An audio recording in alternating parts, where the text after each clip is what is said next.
Every dewdrop on this path of fire is 100 seas of flame. Alas, this enigma has no explanation or description. Wow. That opening line from Hafez, it just grabs you with this profound mystery right off the bat, doesn't it? It truly does. I mean, you just think about that image for a second. Something is, well, delicate as a dewdrop, but it holds the power of 100 fiery oceans. It's such a perfect way into the terrain we're exploring today. Yeah, the challenging but, well, beautiful wisdom of Hafez Shirazi. Exactly. And this whole exploration, it stems from those incredibly rich conversations between Dr. Dinani and Dr. Larijani in the Marifat series that we've been digging into. Right, and for today's deep dive, we're keeping the focus really tight just on the insights about Hafez himself, pulled from those discussions. Yeah, including audio, like from that file 14711 Azar 1390.mp3, and our other references around the Ghazal's commentary. Kiti Josias. This is all part of our journey through this really fascinating series, and today actually marks our 37th exploration out of 40. All centered on unpacking these philosophical ideas. And just a quick note for you listening, these are translations, of course. Yeah. Originally Persian philosophical talks. So we do our best, but some nuances might get a little lost in translation. Definitely. We appreciate you bearing with us if anything feels slightly indirect. Absolutely. But what really strikes me, even from just that first line of Hafez, is this sense of paradox.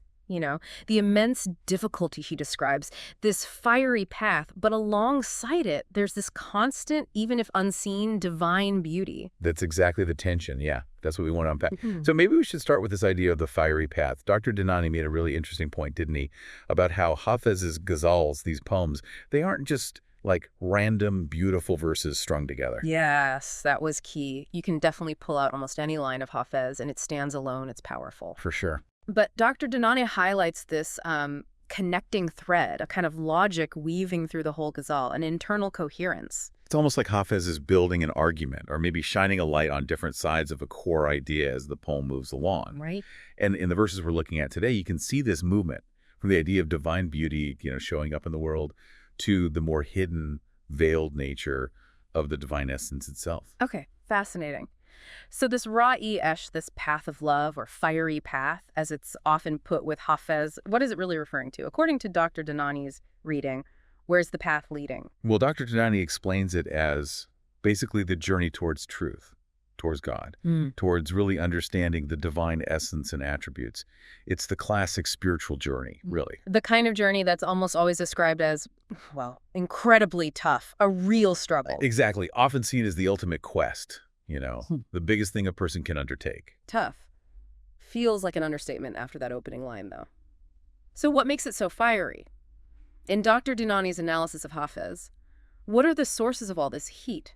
The main source, he suggests, is actually internal. It's inside us. Yeah. It's the constant battle against our own desires, which seem endless, right? And our deep-seated ego tendencies. Yeah. That makes a lot of sense. The internal friction. He even uses a comparison that helps, I think. Think about human desires for wealth, power, status, whatever. Unlike animals, whose needs are mostly tied to survival. Ours just keep going. Exactly. They can expand without limit. And that insatiable quality, that becomes a huge roadblock on a path that fundamentally requires letting go, detachment. Which loops us right back to that incredible image. Every dewdrop on this path of fire is 100 seas of flame. It sounds so poetic, almost like hyperbole. But what's the deeper meaning Dr. Dinani finds there? What's the insight? He argues it's much more than just poetic flair. His take is that even something that seems pure and gentle, like that dewdrop, maybe it symbolizes a small act of good or a quick moment of insight. Yeah. On this incredibly demanding path, even that can feel overwhelmingly hard, like you're trying to swim through an ocean of fire. He points to the water versus fire thing. In the metaphor itself, it represents that constant inner friction, the resistance we feel, the need for purification. So it's not just external obstacles making the path fiery. Even our internal states, our attempts at being good, can become part of the struggle. Precisely. That's a really crucial point Dr. Dinani hammers on. Even something like, say, pride in your own piety, feeling spiritually better than others, that itself can become a destructive sea of fire. The ego's just so sneaky, isn't it? It can worm its way into our best intentions. Like the idea of hidden shirk. Subtly associating partners with God without even realizing it. Exactly that. This kind of shirk isn't just bowing down to idols. In its subtle form, Dr. Dinani explains, it can be self-conceit, thinking, I achieved this, or taking too much pride in your worship, seeing it as your doing, not grace. He even brings in that powerful hadith to illustrate it.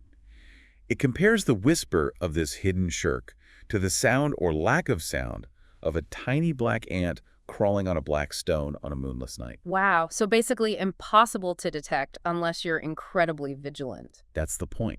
It highlights just how easy it is to miss.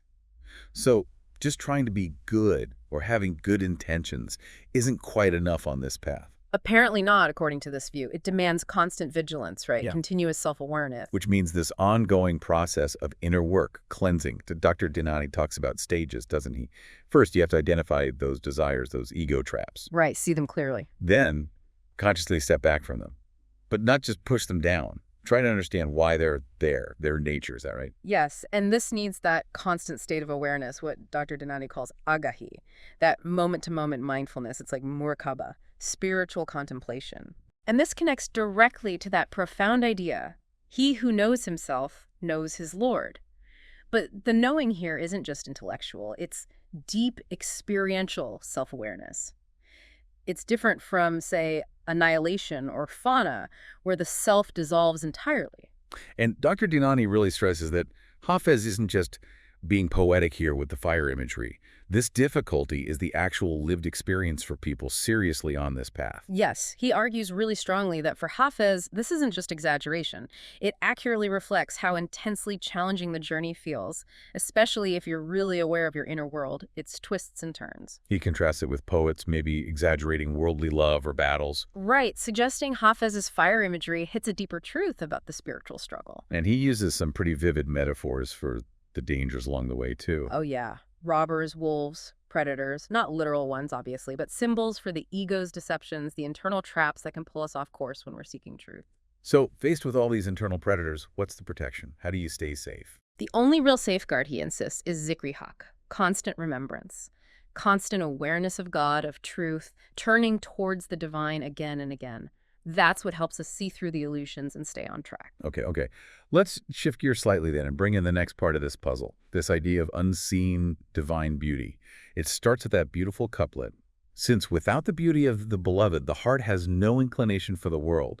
Whoever does not have this truly does not have that. Right. This introduces two key concepts. Divine beauty itself, called Jamal, and its manifestations, its reflections in the world, called Jelva. And Dr. Dinani's insight here is really powerful. What's the core idea? He suggests our souls aren't naturally drawn to the material world unless they sense something within it, an echo, a reflection of that deeper divine beauty, the Jamal. So when we're attracted to beautiful things of the world, it's not just superficial, it's actually connected to something higher. That's the idea. He even asks this kind of thought experiment. Imagine someone with no intellect, no perception at all. Would they be drawn to the world? What would pull them? It suggests our very ability to see and appreciate beauty comes from this link to Jamal. So all the beautiful things we see, nature, art, kindness, these are the Jelva, the outward sign. Exactly. They're seen as the reflections, the visible expressions, the Jelva, coming from that underlying essential beauty, the Jamal. Yes. Like sunlight hitting water, lots of different glints, but one source. And there's this constant back and forth, this dynamic between the seen stuff, the Jelva, and the hidden source, Jamal. Precisely. A continuous interaction. Dr. Dinani uses that analogy, seeing sunlight reflected on water versus trying to stare right at the sun. Yeah, okay. We easily see the reflections, the effects, the Jelva, but the source itself, the Jamal, stays veiled, maybe too bright for us to look at directly, but it's the origin of everything beautiful we perceive. Now that second line, whoever does not have this truly does not have that. Dr. Dinani mentioned it's a bit ambiguous, right? Rich with meaning. How can we understand the this and that? Yes, he really highlights that ambiguity. One interpretation is, if you lack this, the inner perception, the heart's connection to the divine Jamal, then you won't truly appreciate that, the Jelva, the beauty in the world. You see the form but miss the substance? Kind of, yeah. You miss the deeper meaning behind it. But the other interpretation works too. Which is? If you remain blind to this, the beauty around you, the Jelva in nature, in people, then you're effectively cutting yourself off from that, the divine source, the Jamal. You can't connect to the origin if you ignore its signs. So both ways work. highlighting how interconnected our inner and outer seeing really is. Exactly. It really loops back to know thyself to know God, doesn't it? It does. Dr. Dinani stresses understanding our true self, the part connected to divine guidance, not the ego self, the Nafs, he calls it. That inner awareness is key to seeing the divine reflected outside. Okay. But then Hafez seems to shift gears with the next couplet. And with no one did I see a sign of that heart-ravishing one. On either I have no news or he has no sign. This sounds like a contradiction. At first he sees beauty everywhere, but then no trace. But it's a really subtle and crucial distinction he's making here. This couplet introduces the difference between God's attributes like beauty, power, knowledge, which are manifest, we see signs of them, and God's very essence, the Zat. Right, the essence itself. Which is understood as totally transcendent, beyond our grasp, beyond comprehension. The ultimate hidden reality, like the Kanzi Makvi, Yeah, a hidden treasure. exactly. And there's pretty broad agreement among philosophers and mystics that this ultimate essence, the Zat, is beyond our direct intellectual reach. You know the saying, don't reflect on the essence of God? Because it's beyond conceptualization. Yeah. So Hafez isn't actually contradicting himself. He's making a distinction between levels. Right. We can see signs of the attributes, the Jelva of Jamal, but the essence itself, that heart-ravishing one in its ultimate reality, that's different. And notice how carefully he words it. He gives two possible reasons for not seeing a sign. Right. What were those again? The first is, either I have no news. That points inward. Maybe the limitation is Hafez's own. Maybe he lacks the capacity, the purity, the insight needed to see a direct sign of the essence. It's acknowledging a possible personal limitation. Okay, that makes sense. And the second possibility? The second is, or he has no sign. This suggests maybe the very nature of the divine essence is such that it can't have a sign in the way we understand signs. It's not about Hafez's limits, but about the inherent transcendence of the Zat itself. So he leaves it open, acknowledging the deep mystery. Exactly. It makes you think of those mystical ideas like the veils of light, the hijabi nurani. Yes. The idea that the veils hiding the essence aren't darkness, but light itself, the divine attributes. They reveal God in one way, but if you fixate on the attribute, it can actually hide the deeper essence behind it. So the goal is to see through the beauty to the source, but maybe that ultimate source is fundamentally unseeable, directly. That seems to be the implication. The path leads towards it, but full comprehension might always be just out of reach. Even deep spiritual knowledge itself could become a veil if you stop there intellectually and don't move deeper. But that the essence is so hidden, so beyond us, why does it matter? Why focus on it? Because, as Dr. Dinani points out, the essence is what sustains everything else. Attributes need an essence to exist in, like his analogy. Thoughts need a thinker. Right. All the divine qualities we see, they all point back to the Zat as their ultimate source and sustainer. Without it, nothing else could be. It's a seriously deep concept, hard to wrap your head around. It really is. And Dr. Larijani mentioned how even brilliant minds like Ibn Ina struggled just to define essence. Definitions use attributes, descriptions. How do you define the thing that underlies all descriptions? Right. It's like trying to describe the paint used to paint a picture of paint. Exactly. Rumi said, the description of the description is impossible. There has to be something fundamental being described. And Mullah Sadra linked this to our human yearning. Right. He suggested we're always seeking because we haven't fully grasped this essence. If we had, maybe the seeking would stop. Wow. Okay, so that leads us to what Dr. Dinani called the destination of peace. We started with that intense, fiery path, the enigma. How does Hafez guide us from this point of challenge and elusiveness? Well, right after acknowledging the difficulty and the mystery, Hafez gives this really crucial advice. Do not carelessly lose the destination of peace, O camel driver, halt, for this road has no end. And Dr. Dinani saw this as a very logical next step, didn't he? A natural progression. Absolutely. It's like Hafez is saying, look, this journey is incredibly hard, maybe endless in terms of total understanding, but don't forget you can find peace, inner tranquility along the way. But how do you find peace amid all that fire? Through remembrance, through zikr, Dr. Dinani connects it straight to the Quran. Verily in the remembrance of Allah do hearts find rest. So even when every step feels like burning, that constant awareness turning your heart to the divine brings inner stillness. Don't lose that, Hafez is urging. And the camel driver, the sarban, the seeker, the traveler on the path? Yes, it's addressed to the spiritual traveler. And the call to halt, Morish, it isn't give up, it's more like pause. Consciously find that inner peace.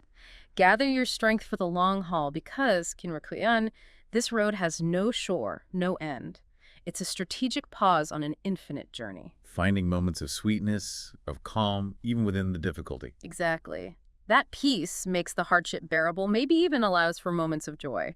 Dr. Dinani mentioned that interesting human thing. We want a final destination, but we're also drawn to the infinite in knowledge and spirit. Right. This journey isn't about arriving somewhere finite. It's about an infinitely unfolding purpose. Which connects to that distinction he made between fam, static understanding, and famadan, the process of understanding. Right. Fam is like having arrived. Famadan is the arriving itself. Sort of. Dr. Dinani contrasts fam understanding as a fixed state with famadan, the act of understanding, which is dynamic, ongoing, always yielding new insights. True spiritual understanding, he suggests, is this continuous process, and it has its own inherent pleasure. It's not like worldly pleasures that come from filling a lack, right? Precisely. Drawing on some Ismaili ideas, Dr. Dinani notes that spiritual pleasure, the joy of insight, isn't necessarily preceded by pain or lack. The very act of understanding something new brings its own joy. So the journey itself, each step, can be rewarding. Definitely. Each step can bring new understanding, leading to more joy. It's constant becoming, moving from light to greater light, you could say. Then we get that really evocative image. The crooked-backed harp sings of joy. Listen, for the advice of the elders has no harm. What's Hafez getting at here? The crooked-backed harp, the changed instrument, it's such a potent symbol. It represents someone bent, maybe aged by the hardships of the path. Okay. But crucially, despite that, it now sings of joy. It suggests wisdom, even happiness, can come through those trials. And the elder, the peer. The peer represents that accumulated wisdom, the deep experience gained from walking the path. Hafez is saying, listen to those who've gone before. Their insights are gold. A real emphasis on lived wisdom over just, information overload. Yes, Dr. Dinani really stressed that. The peer's advice comes from deep personal experience. That's totally different from just knowing things theoretically. It's wisdom that's been lived. Then Hafez gives that warning about Karin's treasure being scattered by the wind, urging us to internalize it so worldly wealth loses its hold. Yeah, a very clear warning against attachment to material stuff. Karun's story is the classic example of vast wealth that just vanishes. It highlights how fleeting material things are compared to the spiritual path. And then that even starker image. Go out of the house of the turning sky and seek no sustenance, for this black bull will ultimately kill its guest. Whoa! Yes, the world as a black bull, Siagaf. It gives us food and shelter, true, but ultimately it's also the thing that brings our physical end. It's a call for detachment, isn't it? Don't put your ultimate trust or hope in the temporary provisions of this world. Hafez really hammers this theme of detachment home, doesn't he? Again and again. He really does. Detachment from wealth, status, ego, worldly comforts. It seems essential for any real spiritual progress in his view. Attachments are like anchors holding you back. And finally, there's that verse where Hafez calls himself God's servant. No one in the world has a servant like Hafez, for since you are king, no one in the world has such a one. Sounds almost like bragging at first. It does, doesn't it? But it's read as profound humility, actually. Deep devotion. He's claiming a unique status as a servant, Bandai, because his master God is the ultimate king. His status comes from the greatness of the one he serves. Wow, I see. Dr. Dinani mentioned the beautiful reciprocity there, too. Creation depends on God, sure. But God's attributes, his names, become known through his creation. Which brings us right back to the world reflecting the divine. Exactly. The world is this continuous manifestation. Like that other verse mentioned, your rosebush of beauty sprouted heart inflaming. We applied our breath of endeavor to it.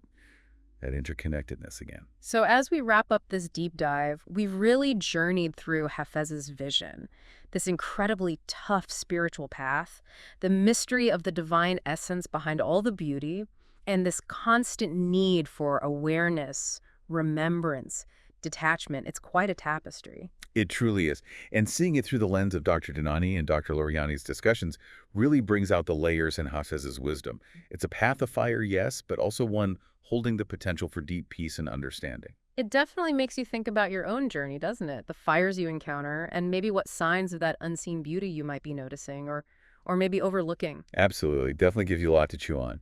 For sure.